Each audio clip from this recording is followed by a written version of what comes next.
Welcome to another episode of Sleep History. Tonight, we'll take a slow journey back to the mid-19th century when thousands of men, women, and children packed their lives into wooden wagons and set off across an untamed wilderness. Close your eyes, breathe deeply, and imagine yourself on the Oregon Trail.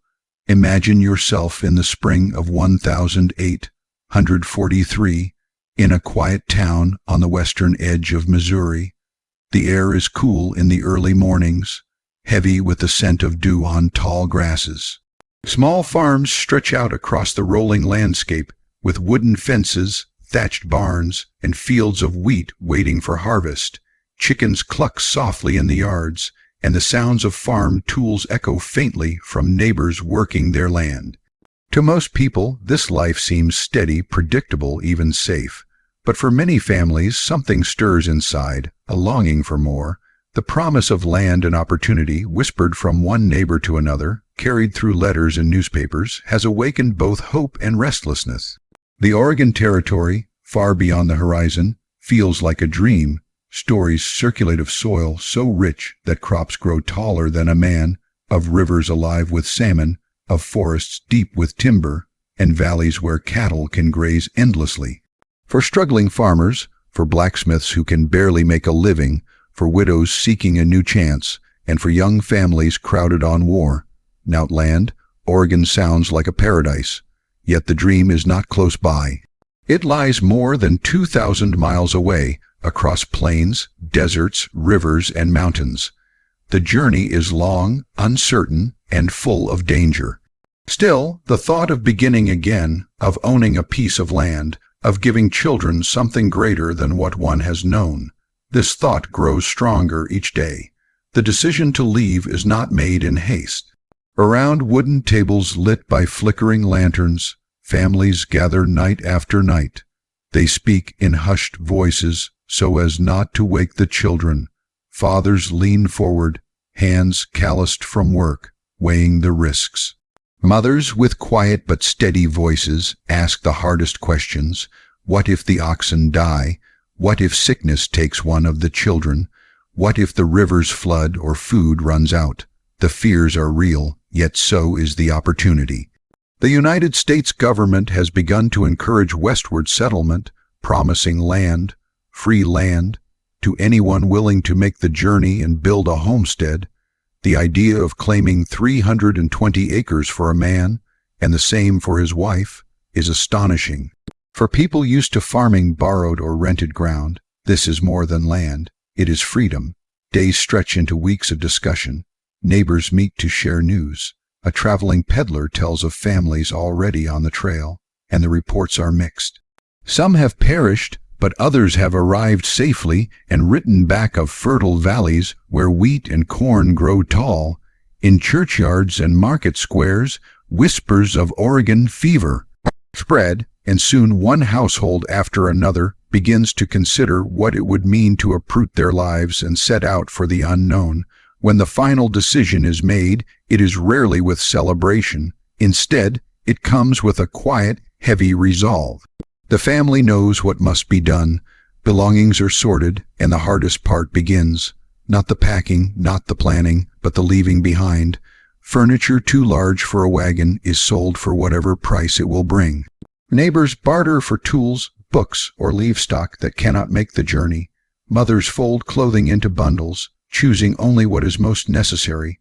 A cradle that rocked infants for years may have to be left behind, replaced by nothing but blankets laid in the wagon. A grandfather clock, too heavy and too fragile, must stay, even though it marked the hours of a family's life for decades. Each item left behind carries a weight of memory, and each sale feels like closing a chapter that will never be reopened. Children watch with wide eyes as strangers walk through their homes, touching things that once felt sacred. A little girl may tug at her mother's dress, asking why her favorite chair is being taken away, or why the garden tools are being given to another man. Parents reassure them softly, explaining that on the trail there will be no place for such things. Instead, There will be new chairs, new tools, and a new garden in Oregon. The children try to imagine it, but to them, Oregon is only a word, something distant and uncertain. Then comes the purchase of supplies.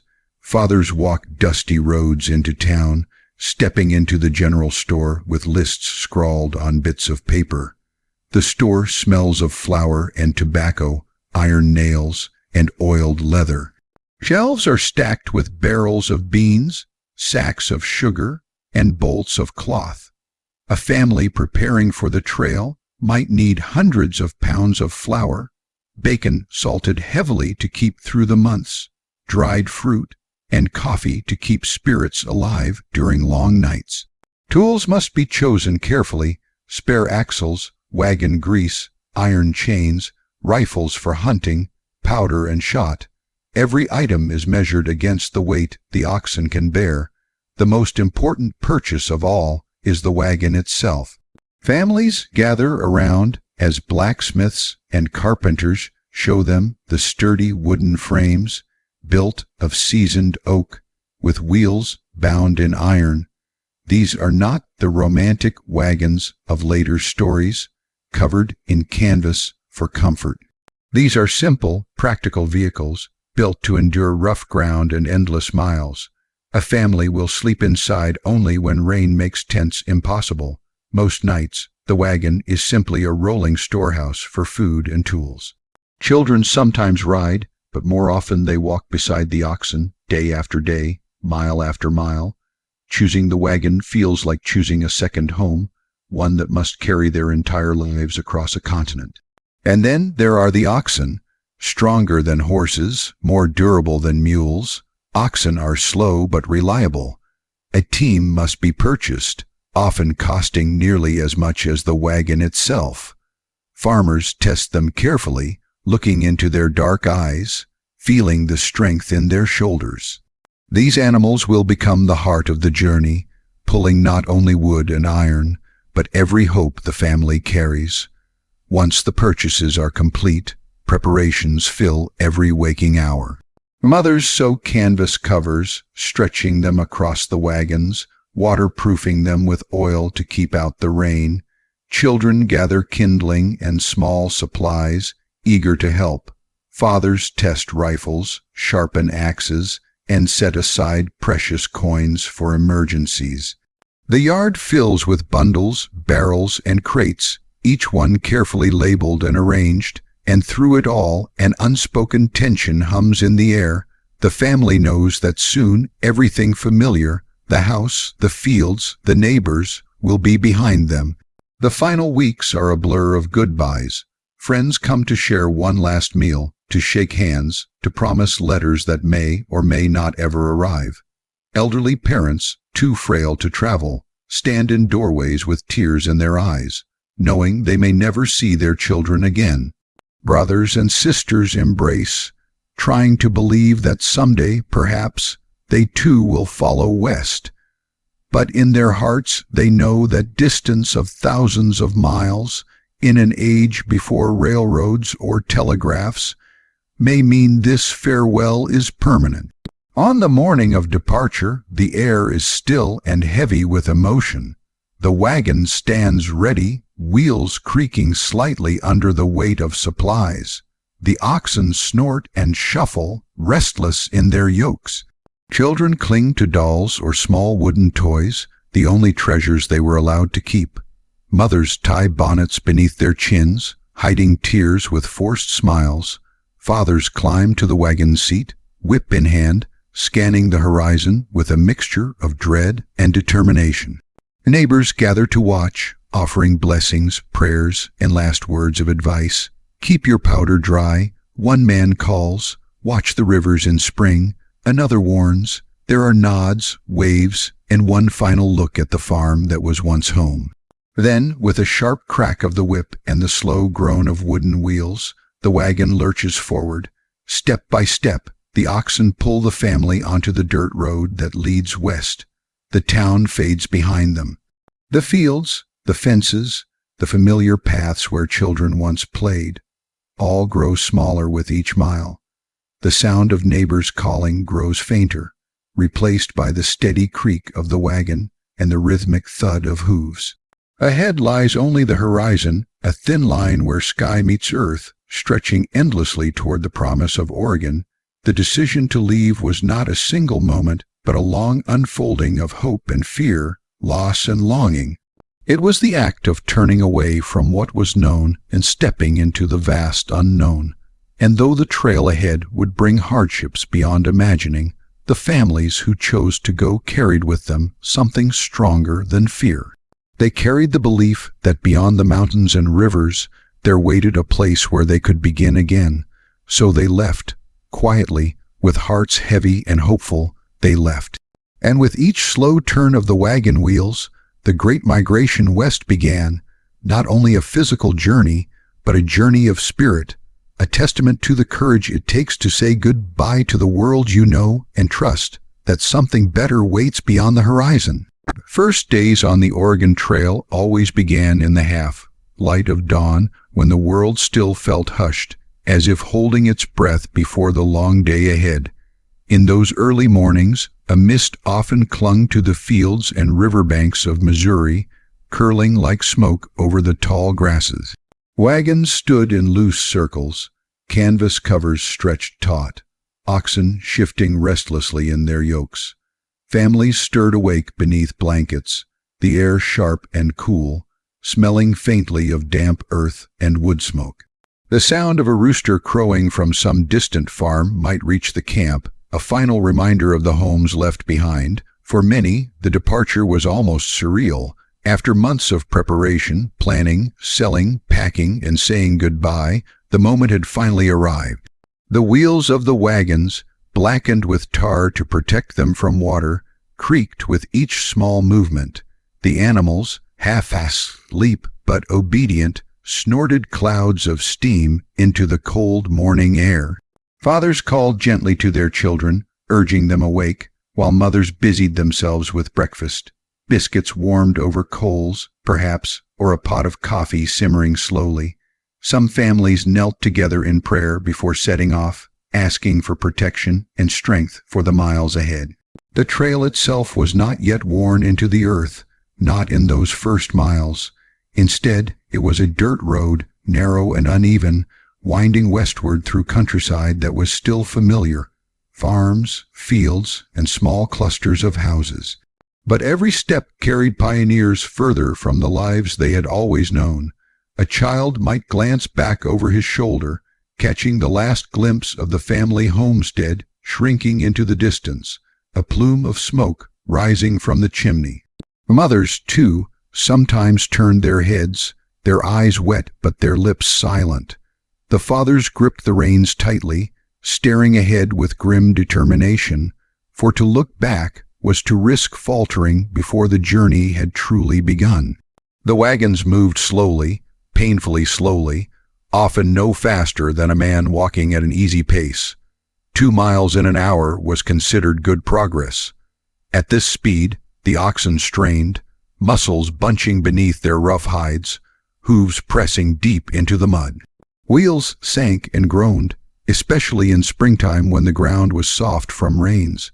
Children trotted beside the wagons, sometimes skipping stones or chasing after one another, their laughter carrying faintly in the air.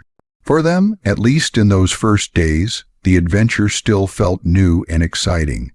As the caravan stretched out, the sounds of the journey filled the morning, the squeak of axles, the jingle of harnesses, the lowing of cattle, and the murmur of voices calling instructions. Some sang softly to keep spirits high, while others walked in silence, already conserving their strength. Dust began to rise in clouds, coating skin and clothing in a fine, pale film. The smell of sweat and earth clung to everything. Yet through the discomfort there was also a sense of unity. Families who had once been strangers now moved together as one, sharing the same path, the same horizon. By midday, the sun would climb high and the pace would slow further. The oxen plodded with heads bowed, tongues lolling from the heat. Men walked with shirts damp against their backs, hats pulled low to shield their eyes, women lifted their skirts above the dust, their shoes worn from miles of walking. Children, weary now, sometimes begged to ride inside the wagon, though space was scarce, and every extra pound meant greater strain on the animals. Inside the wagons, the air was hot and stifling, filled with the smell of bacon fat and flour sacks.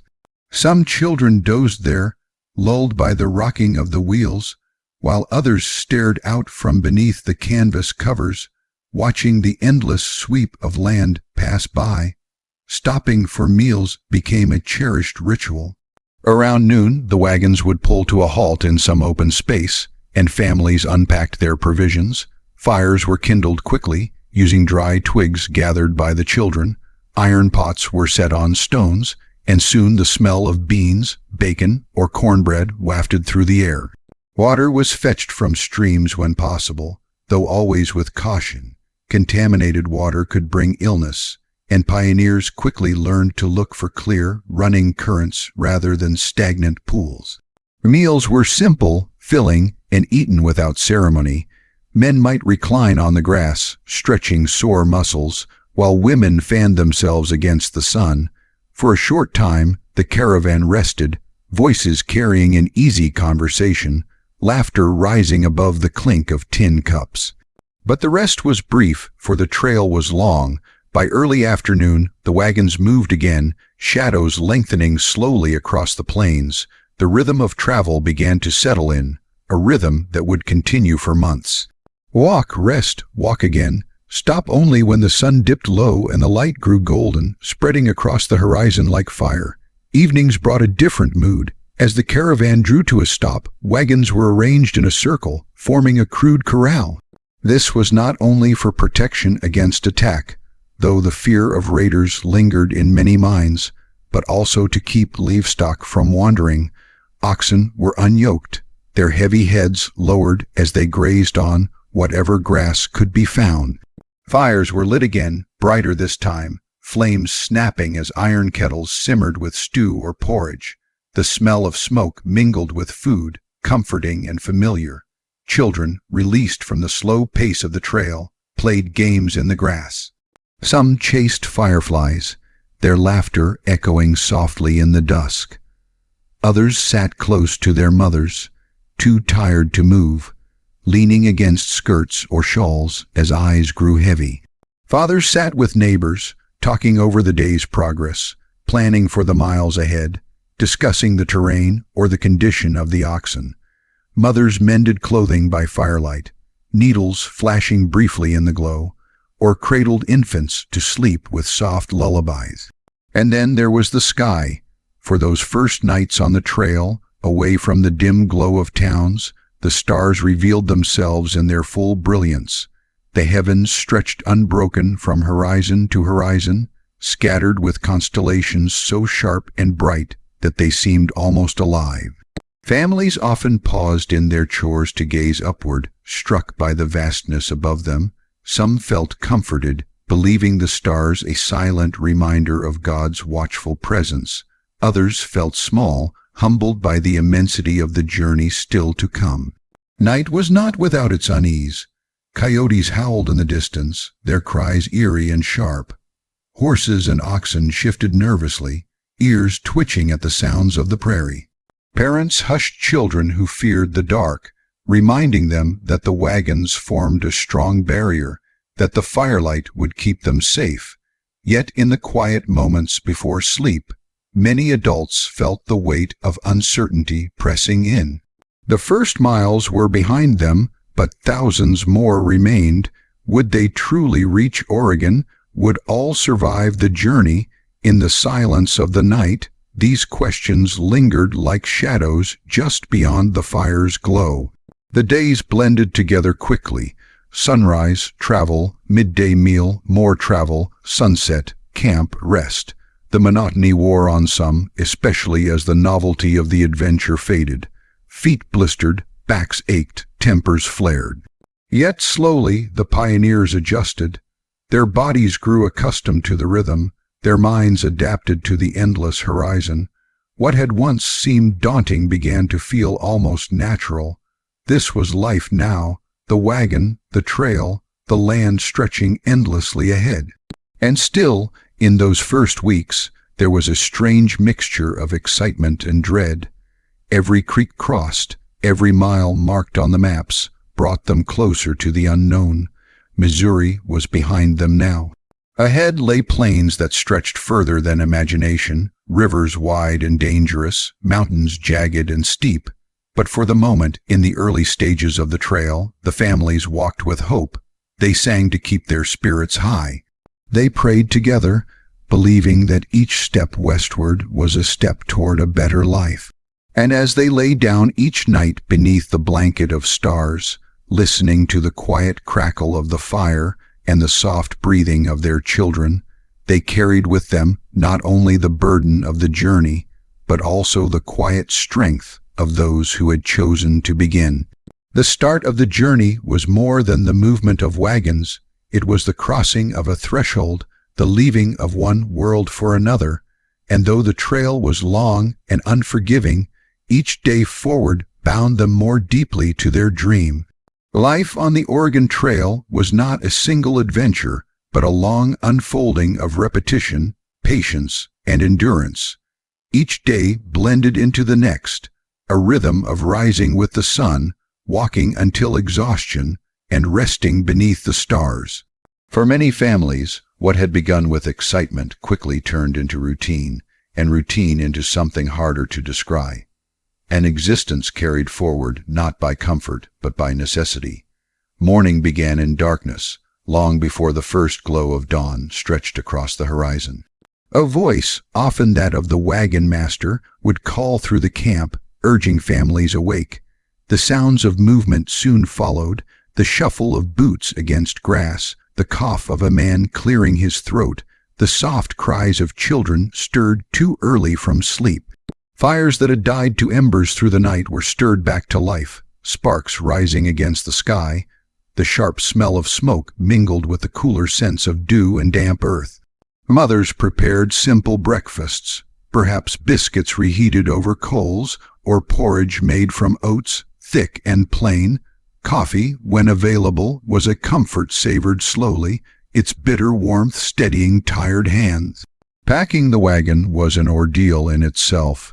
Each item had a place, and every morning it had to be returned in careful order. Barrels of flour and bacon, sacks of beans, trunks of clothing, tools, rifles, bedding, all of it had to fit precisely.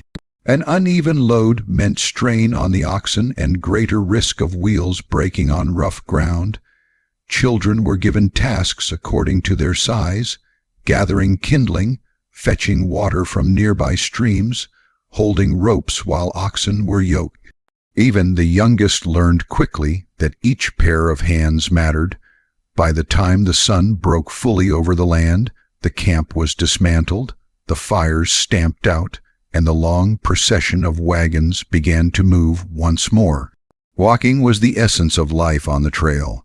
Though the wagons carried supplies, very few people rode inside them. Space was too scarce, the loads too heavy. Most walked, men, women, children alike, step after step across the endless land. Boots wore thin, feet blistered, and the sun beat down mercilessly. The dust was constant. When dry winds blew, clouds rose around the caravan, coating every face, every garment, every morsel of food with a fine grit. By the end of a single day, hair turned the color of earth, skin was rough, lips cracked. Yet the pioneers pressed forward, their eyes always fixed on the horizon, for to stop was unthinkable. The meals of the trail were plain and monotonous. Flour formed the base of everything: biscuits, flapjacks, bread baked in iron Dutch ovens. Bacon was a staple, salted heavily to endure the months.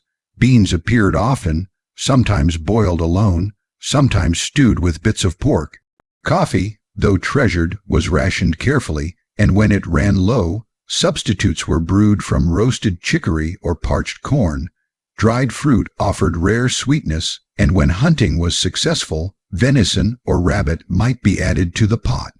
Meals were eaten quickly, often with the sound of oxen snorting nearby, their heavy bodies pulling against harnesses. Plates were tin, cups were tin, spoons were few. Food was not a pleasure but fuel, meant to keep the body moving another day.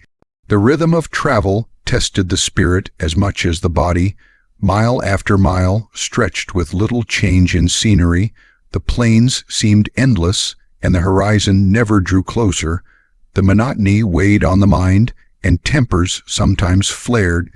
Children cried from exhaustion, mothers scolded, fathers barked commands. Yet amid the weariness there were also lighter moments. A song carried by a clear voice could lift spirits, breaking the silence of trudging feet. A story told around the fire at night could bring laughter, easing the weight of hardship. Neighbors who had once been strangers became companions in struggle, sharing not only food but also encouragement. The dangers of the trail were never far away. Accidents were common. A wheel could break on a rock, sending a wagon lurching sideways, spilling supplies onto the ground. An ox might stumble and collapse, its body too worn to continue. Firearms carried for hunting or defense, sometimes discharged by mistake, injuring those they were meant to protect. Rivers were dreaded most of all. To cross them meant either fording, driving wagons directly into the current, or floating them on rafts, praying they would not capsize. Children were watched closely near water, for one slip could mean drowning. Every crossing was a moment of tension, breaths held until the opposite bank was reached. Illness, too, stalked the caravans. Cholera was feared above all, its onset swift and devastating. A healthy man in the morning could be buried by nightfall, his body wrapped hastily and laid beneath a mound of earth by the trail. Dysentery, fever, and smallpox spread quickly in crowded camps. With little medicine and few doctors, families relied on home remedies. Herbs, poultices, prayers. Graves appeared often, marked with wooden boards, names carved quickly before the caravan moved on. For those left behind, grief had no time to rest. The wagons pressed forward, the trail demanding its own merciless pace. Yet not every memory of daily life was shadowed by hardship. There was beauty, too, and moments of wonder. At dawn, the land often glowed with soft colors, the grass wet with dew, the air cool and fresh. Birds wheeled overhead, their cries sharp against the sky.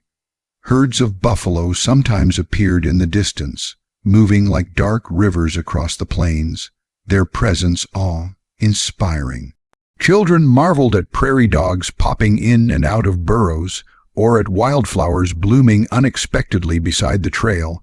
At night, the stars stretched in endless brilliance, and the moon cast silver light across the wagons, turning the weary camp into something almost magical.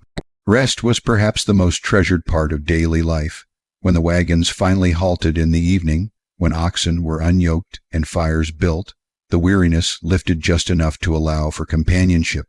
Families gathered around flames, sharing the day's stories, laughing softly, sometimes singing hymns that drifted into the dark. Strangers comforted one another, offering words of strength, passing along extra food when one family's supplies ran low. Bonds formed slowly, not of convenience but of survival, woven by the shared hardship of the trail. Children, too, found ways to adapt. Though tired, they made games from stones and sticks, raced each other across the grass, or watched insects with curiosity. For them, the trail was both difficult and strangely freeing. They grew strong quickly, learning resilience without even realizing it. Many later remembered the journey not only for its hardships, but for the sense of wonder it instilled, the endless skies, the vast herds, the thrill of each new landscape unfolding before them. As weeks turned into months, daily life hardened the pioneers. Feet grew calloused, shoulders broadened, hands became rough from work. Complaints grew fewer, not because the pain lessened, but because endurance became second nature. What once felt unbearable became ordinary. Hunger was tolerated, thirst endured, exhaustion accepted. The pioneers became people of the trail, their lives shaped by its demands, And yet, through all the hardship, the dream remained. Every morning, when the wagons began to roll once more, eyes lifted toward the horizon, searching for the land that waited somewhere far beyond. It was this dream, the vision of fertile valleys of freedom, of a place to build a future, that gave meaning to the monotony, courage in the face of fear, and hope strong enough to carry families across thousands of miles of unforgiving land. The Oregon Trail was a road of hope, but it was also a road of danger. Every mile forward brought pioneers closer to their dream, yet every mile also carried new risks. Hardship did not appear as one great catastrophe, but as a steady stream of difficulties that wore down body and spirit. To live on the trail was to walk always beside uncertainty, never knowing what the next hour might bring. Accidents were among the most common trials. Wagons, heavy with food, tools, and furniture, creaked under their loads, and the wooden wheels strained against rocks and ruts. It was not unusual for a wheel to splinter suddenly, sending the wagon tilting violently. Supplies spilled onto the ground, sometimes broken beyond repair, sometimes trampled by oxen before anyone could react. Men worked with axes and hammers to mend the damage, sweat dripping from their brows, while women gathered scattered flour from the dirt, salvaging what they could. A single broken axle could halt a family's progress for hours or even days. Spare parts were precious, and when they ran out, ingenuity became the only tool. Wood cut from nearby trees, iron bands reshaped at night over a fire, leather straps repurposed to hold things together. Children learned to stay clear of the wagons, for a wheel could crush a leg in an instant. More than one young life was lost in such accidents, a moment's carelessness leaving grief that the trail allowed no time to ease. The animals, too, often became victims of hardship. Oxen were sturdy and strong, but the miles were merciless. Hooves cracked against hard ground, shoulders rubbed raw from yokes, bodies weakened from lack of grazing. A sick or dying ox meant disaster. Families sometimes had to abandon heavy possessions, tools, barrels, even furniture, just to lighten the load and give the remaining animals a chance to continue. The sight of wagons left broken along the trail, possessions scattered like forgotten memories, was common. For those still pressing forward, each abandoned wagon was a reminder of how fragile their journey truly was. Disease haunted the caravans more than any visible danger. Cholera spread swiftly, its symptoms sudden and cruel. A man could feel well at sunrise, begin to shiver and sweat by noon, collapse by evening, and be buried by nightfall. Families lived with this fear daily, knowing that water drawn from a stream might carry the invisible sickness. Dysentery, fever, smallpox, and scurvy also appeared, weakening bodies already worn by travel. With so little medical knowledge, remedies were improvised: boiled herbs, poultices, bleeding, or simply prayer. Graves appeared steadily along the trail, marked by wooden boards carved hastily with names and dates. Sometimes a verse from Scripture was scratched into the wood, but often only initials were left, fading quickly under wind and rain. For those still walking, each grave was a sobering sight, a reminder that not all would live to see Oregon. Weather was another unrelenting foe. The trail crossed lands of every temperament, and the skies seemed determined to test the strength of those who passed beneath them. Rain could turn the road into a swamp, wheels sinking deep in mud, oxen straining hopelessly. Families sometimes pushed shoulder to shoulder, feet slipping, backs bent, until the wagon lurched free. Storms rolled across the plains without warning, lightning splitting the sky, thunder shaking the earth. Tents were ripped from the ground, supplies soaked, fires extinguished. Wind carried dust so thick it blinded eyes and choked lungs, filling ears and noses until everything tasted of earth. The summer sun brought its own trial. Heat beat down without mercy, and water grew scarce. Tongues swelled, lips cracked, children fainted from thirst. Rivers, when found, were not always a blessing. Some ran shallow, little more than stagnant pools that bred sickness.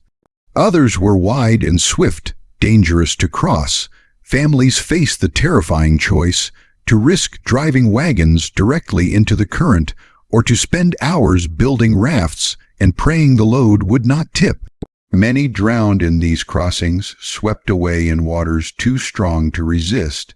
There was also the constant presence of hunger. Provisions, carefully measured at the start, dwindled as the weeks dragged on. Flour grew musty, bacon spoiled, beans ran low.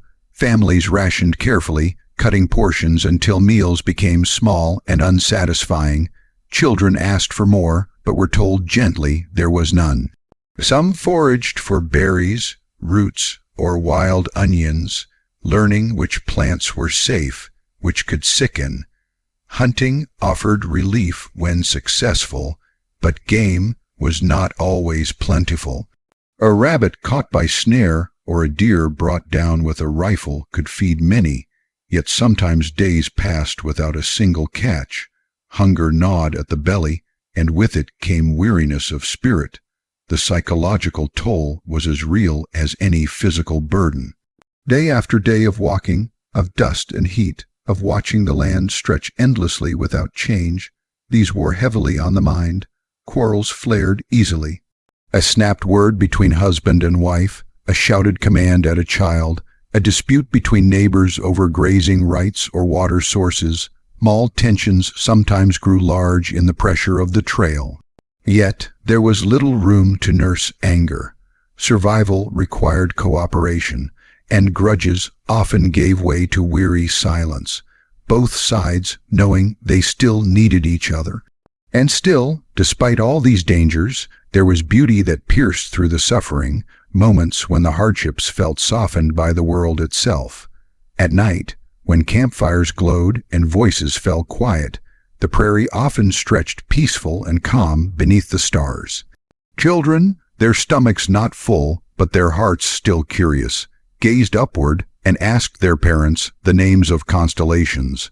Mothers sang soft lullabies to soothe them, voices carrying gently through the camp.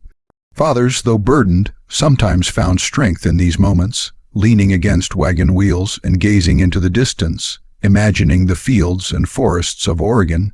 Each hardship on the trail carried its own weight, and yet together they formed a kind of harsh teacher. The pioneers learned endurance, learned to adapt, learned to push forward even when every muscle ached and every spirit longed for rest.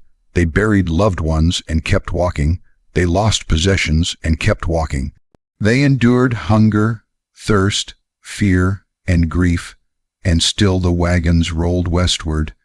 To live on the Oregon Trail was to live on the edge of survival, where danger lurked in every rut of the road, in every mouthful of water, in every storm cloud rising on the horizon. But it was also to live with a fierce determination, the kind that only hardship can forge.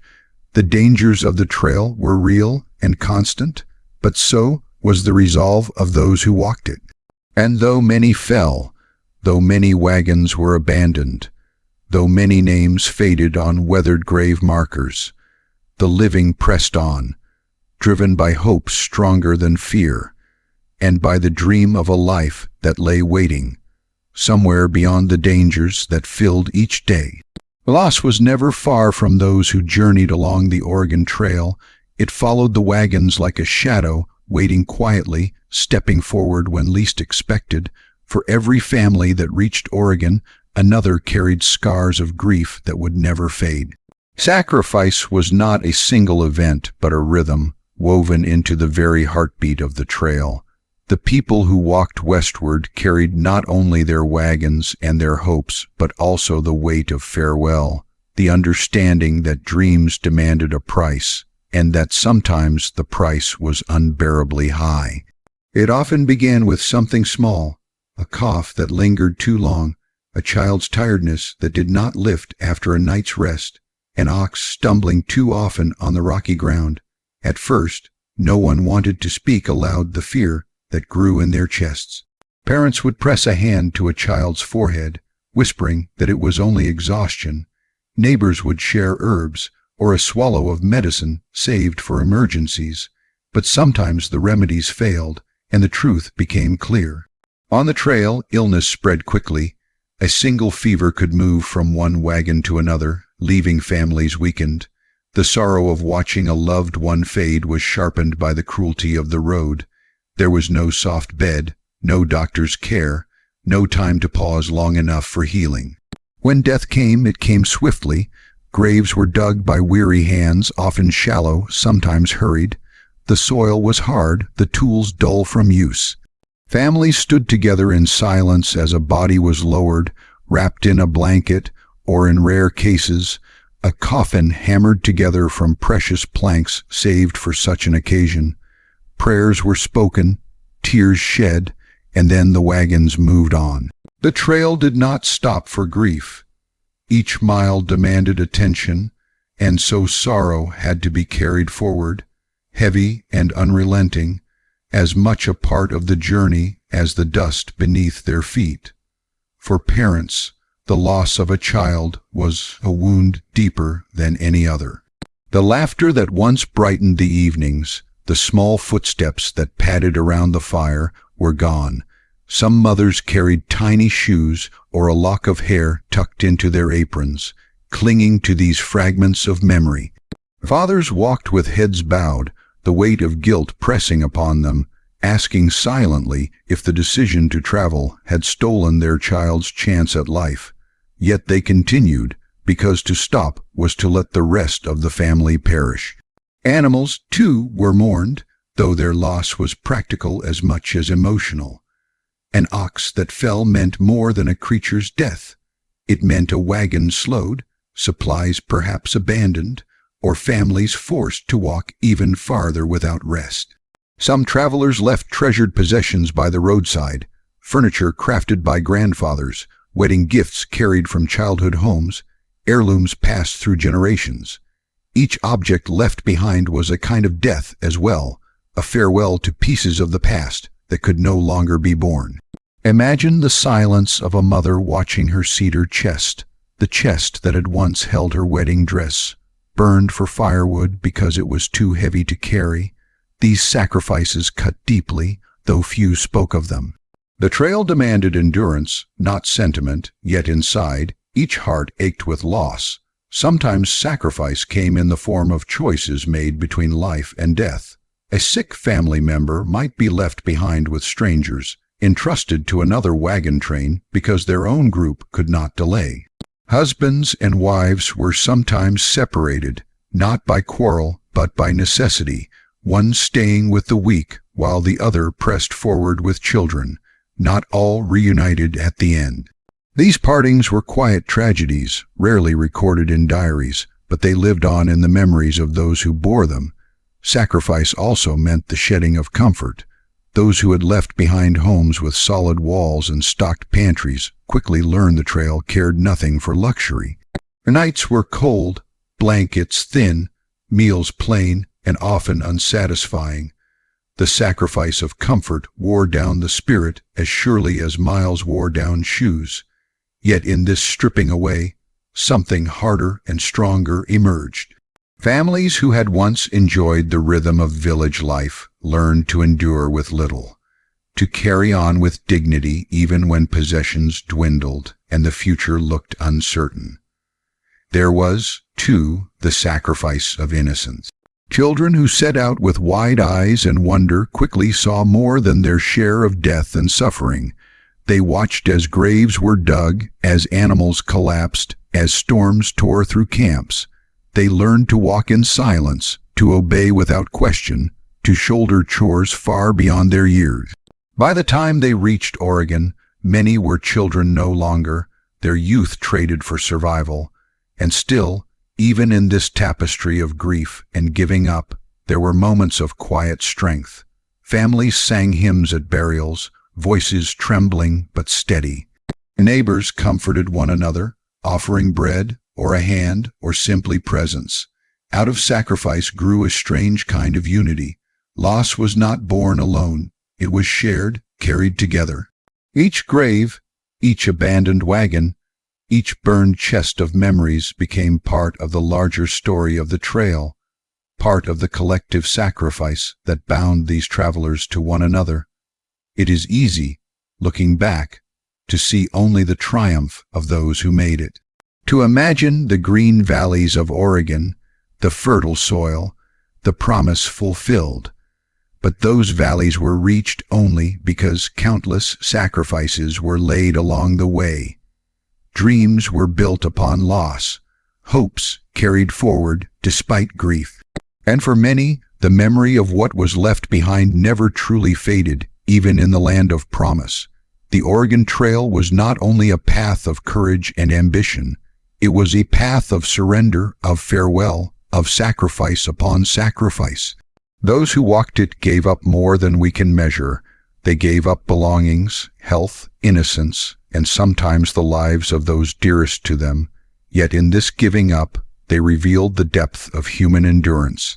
They proved that even in the face of unrelenting loss, hope could still burn, fragile but unextinguished, guiding them westward, step by step, mile by mile, into the unknown.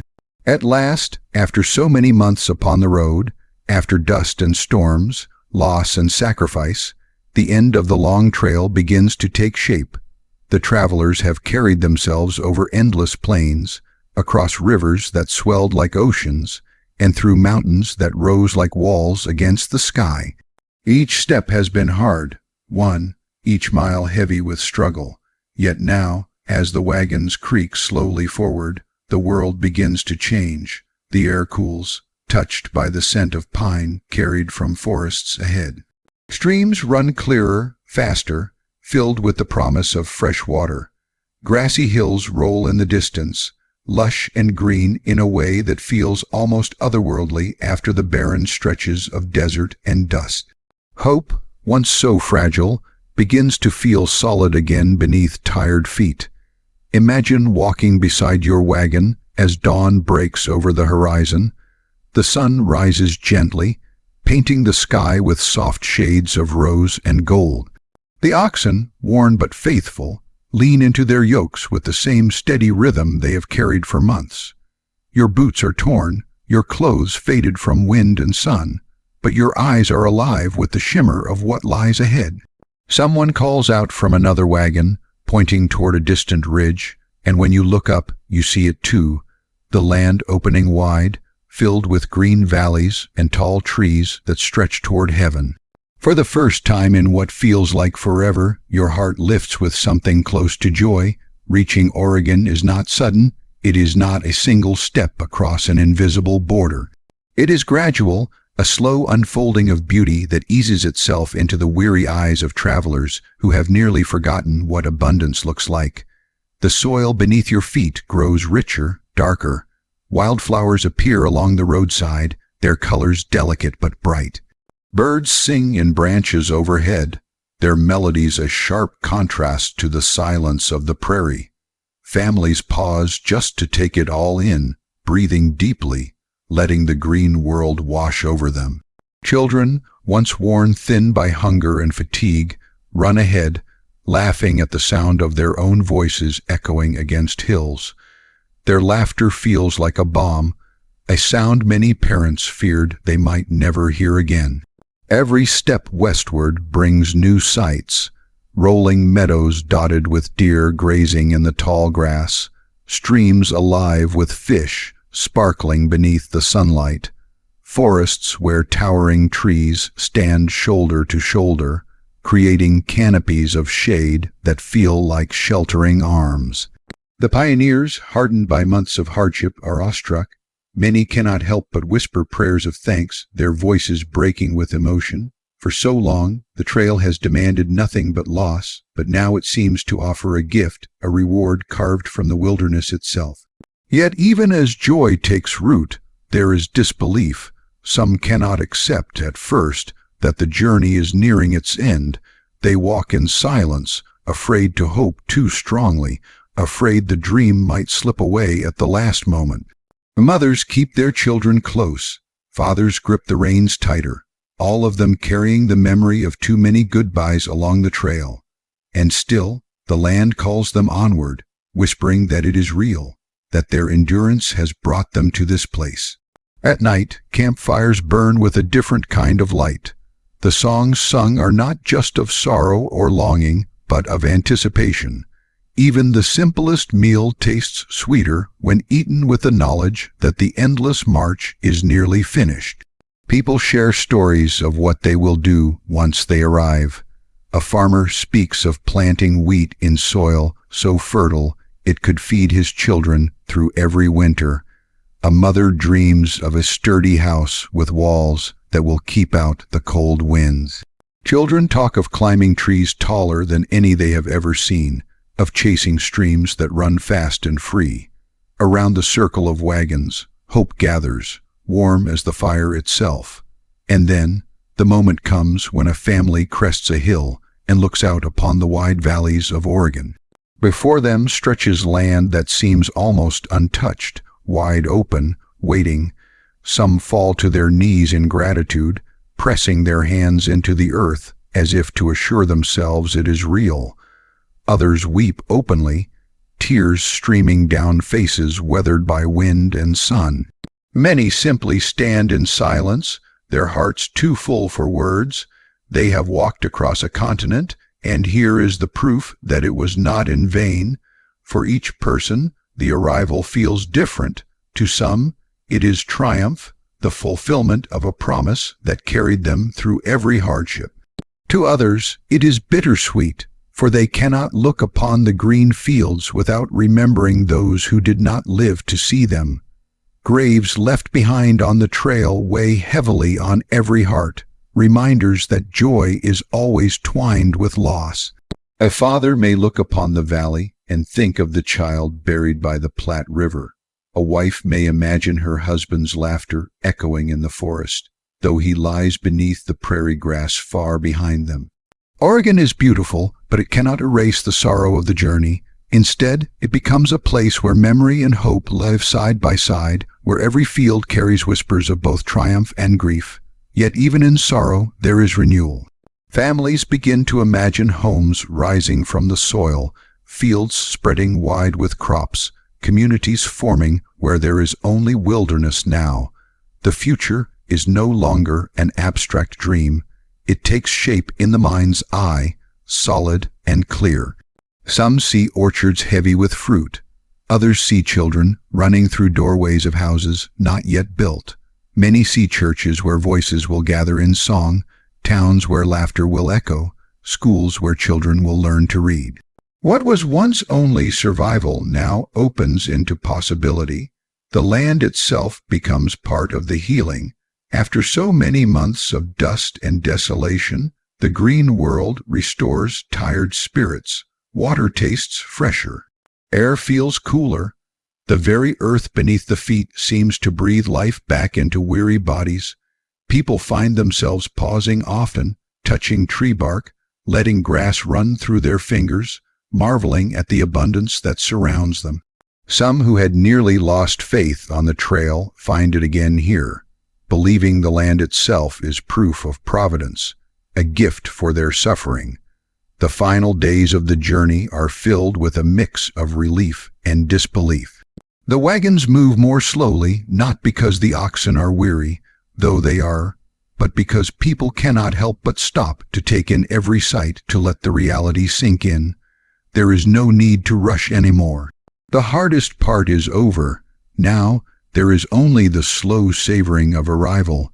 At last, the endless forward march can give way to rest, to roots sinking into new soil. When the wagons finally halt for the last time, there is a quiet that settles over the camp. Not the silence of exhaustion, but the stillness of completion. People step down from their wagons and stand upon the earth that will soon be theirs. Children run through tall grass, their laughter carried by the wind. Parents look on, weary but smiling. Neighbors clasp hands, some in tears, some in laughter, bound together by the miles they have endured. This is the end of the trail and the beginning of something entirely new. The Oregon Trail was never simply about reaching a place. It was about transformation. Those who set out from Missouri were not the same as those who arrived in Oregon. The journey stripped them of possessions, tested their strength, and demanded sacrifice. But it also forged resilience, deepened faith, and created bonds that would shape communities. The land they had come to claim would claim them as well, shaping their futures, their families, their very identities.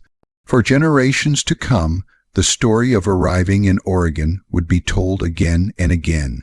Children and grandchildren would hear of the months upon the trail, of the rivers crossed, of the mountains climbed, of the graves left behind, and of the moment when green valleys opened before tired eyes.